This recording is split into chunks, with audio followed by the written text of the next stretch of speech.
Hi,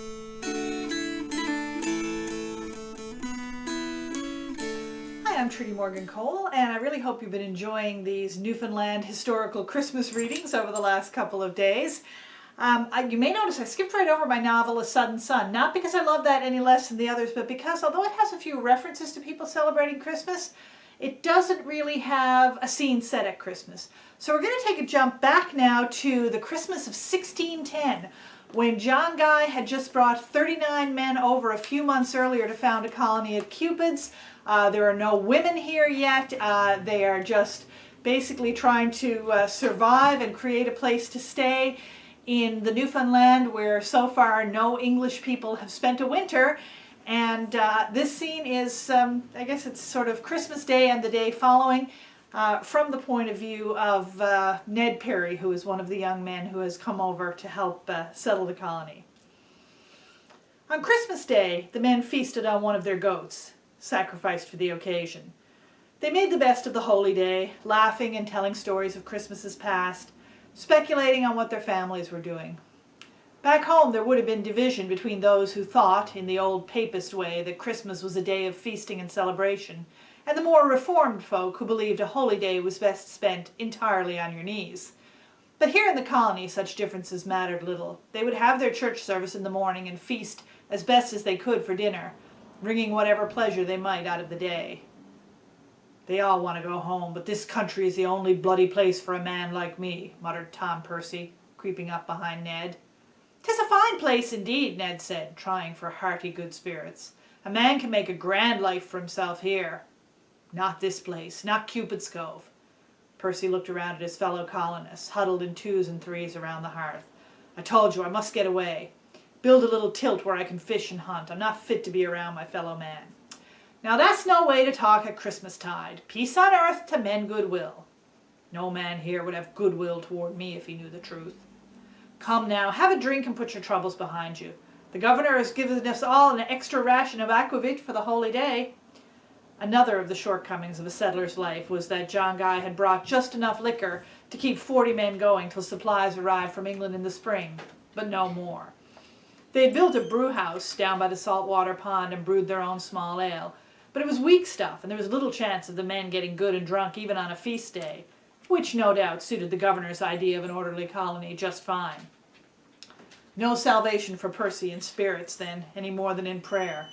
Heavy snow fell on St. Stephen's Day, the first real, howling storm they had seen in the Newfoundland. Gusts of icy wind battered at the shutters of the dwelling house as the swirling fingers of snow reached in through tiny gaps in the window frames and walls. It had been cold for weeks, but this kind of cold was another creature altogether. Wind shook the building that had seemed so secure just days ago. The fire was a pathetic attempt to warm the place, and the men and livestock alike huddled as near to it as they could, the men wrapped in layers of blanket and furs. They gave up sleeping in their ice-rimmed beds in the sleeping loft and slept beside the fire, though in that hollow cold the flames gave off no more heat than a candle. The storm went on, all day and into the night. Most of the men lay sleepless in the howling wind. There was talk and storytelling again, but they were far less cheerful than they had been on Christmas Day. The Bristol men had rarely seen storms such as this, but a few of those who had lived in the north of England told tales of wind and snow fierce enough to freeze a man to death. "Come, men, we must keep our spirits up. We must not be daunted," bawled Master Philip Guy. In the absence of a clergyman, either Philip or John Guy led Sunday worship, reading the service from the prayer book and then a sermon from the Book of Homilies. Philip Guy relished this duty more than his brother did. He was often the one heard chiding the men, but to give him credit, he was just as likely to use divine authority to encourage as he was doing now. "Let us sing a psalm tune and commend our safety to God above." The men joined Master Philip in a weak version of the 100th Psalm, though it could not be said that they were exactly singing to the Lord with cheerful voice. Turning the musical efforts towards drinking songs, as George did soon afterwards, helped a little. Eventually most of the men managed some kind of sleep. Ned rolled himself as tight in his blanket as he could, and slept next to 2 of the goats, enjoying the warmth of their animal bodies despite the smell. They didn't complain, as men did. Surely somewhere deep in their dumb beast nature they must have wondered why they were in this cold place, so unlike the Bristol farmyards they had been born in. but lacking words to utter their complaint, they gave a fair imitation of being content. It was the lack of wind that woke Ned, the strange silence after 24 hours of howling gale and cracking timbers. He lay still, needing to get up but not wanting to move from the warmth of his blanket huddle. Though the storm had stilled, the bitter cold air stung his face. The fire had died to embers.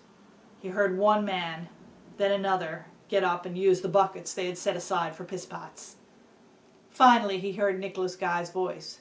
What a sight! He was standing at one of the windows, having scraped the frost clear of a small circle of glass that allowed him to peer out between the shutters. The scene outside, once a larger square of window was cleared, looked both eerie and enchanting.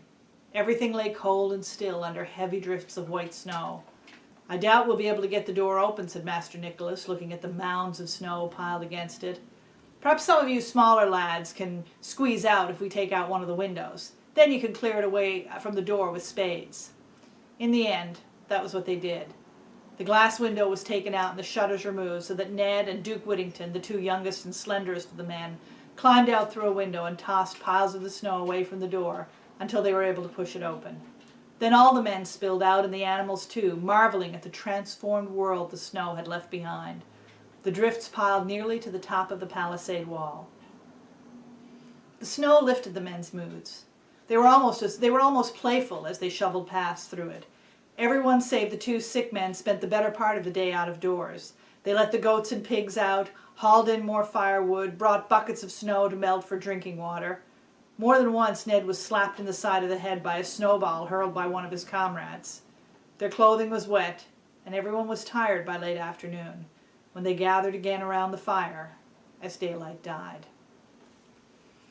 I hope you've enjoyed this trip back to winter 1610 and that it makes you grateful for your warm and insulated house. And I'll be back with another reading from the second book of the Cupids trilogy, Such Miracles and Mischiefs, tomorrow evening. Merry Christmas!